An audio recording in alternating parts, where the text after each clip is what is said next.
Gracias, diputada presidenta, compañeros y compañeros. En un país en el que el crimen organizado se ha enquistado en la vida pública,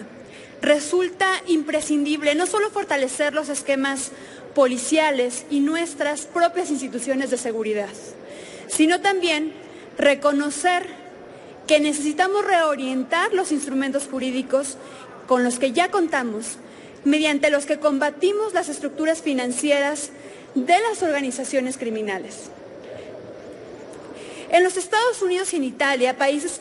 que en décadas pasadas se enfrentaron a poderosas organizaciones criminales que estuvieron a punto de colapsar sus sistemas judiciales y policíacos, diseñaron en los años 70 y 80 legislaciones más estrictas para combatir tanto el poder criminal y de fuego como las estructuras financieras de las organizaciones criminales. En 1970 en Estados Unidos entró en vigor la conocida Ley RICO,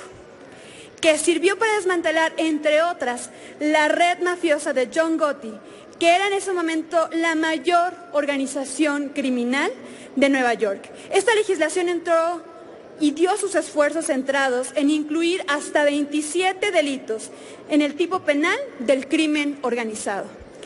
Italia en 1982 aprobó la llamada Ley Rogani-La Torre, que centró sus objetivos en desmantelar las organizaciones mafiosas a través del control y vigilancia de sus actividades económicas y de sus vínculos con la clase política, lo que logró el encarcelamiento de los principales líderes mafiosos de Italia. Hoy México atraviesa un momento crítico en materia de corrupción y de impunidad, en donde vemos un connubio entre el crimen organizado y sectores de la clase política, afectando en términos reales la viabilidad y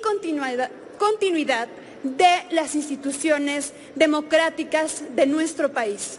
Así pues, en medio de discusiones sobre seguridad interior, debemos traer a la mesa instrumentos que permitan combatir de fondo las estructuras que ha generado el propio crimen organizado,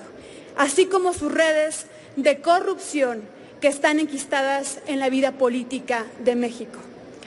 México se encuentra en un momento en el que no solo los capos del crimen organizado, sino un creciente número de exgobernadores y políticos pasan a formar parte de los delincuentes más buscados. Javier Duarte, Tomás Yarrington, César Duarte, Roberto Borge, Andrés Garnier son ejemplos vergonzosos de auténticas estructuras criminales que explican sin duda la necesidad de que el tipo penal sobre delincuencia organizada sea ampliado e incluya a los delitos relacionados con la clase política como el peculado, el enriquecimiento ilícito, el fraude, el soborno, el tráfico de influencias, la extorsión, la usurpación de funciones, entre otros. La inclusión de estos delitos en el tipo penal sobre la delincuencia organizada permitirá sin duda seguir con mayor eficacia los activos financieros que tienen las organizaciones criminales y su poder corruptor en la clase política.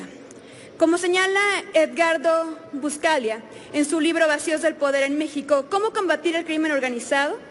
las estructuras financieras y patrimoniales que tiene el crimen son la parte más importante de su actividad operativa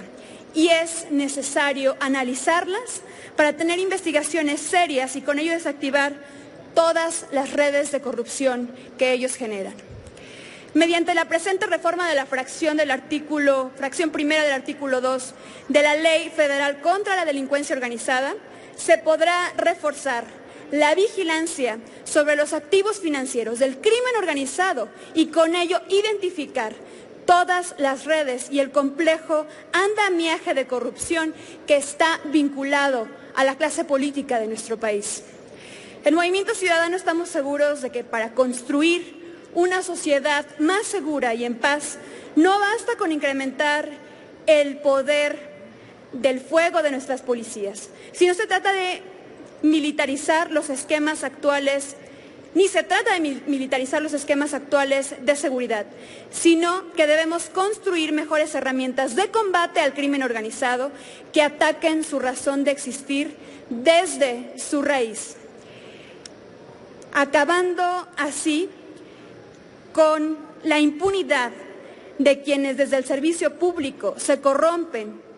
y corrompen al servicio del crimen organizado. Es cuanto, señora presidenta.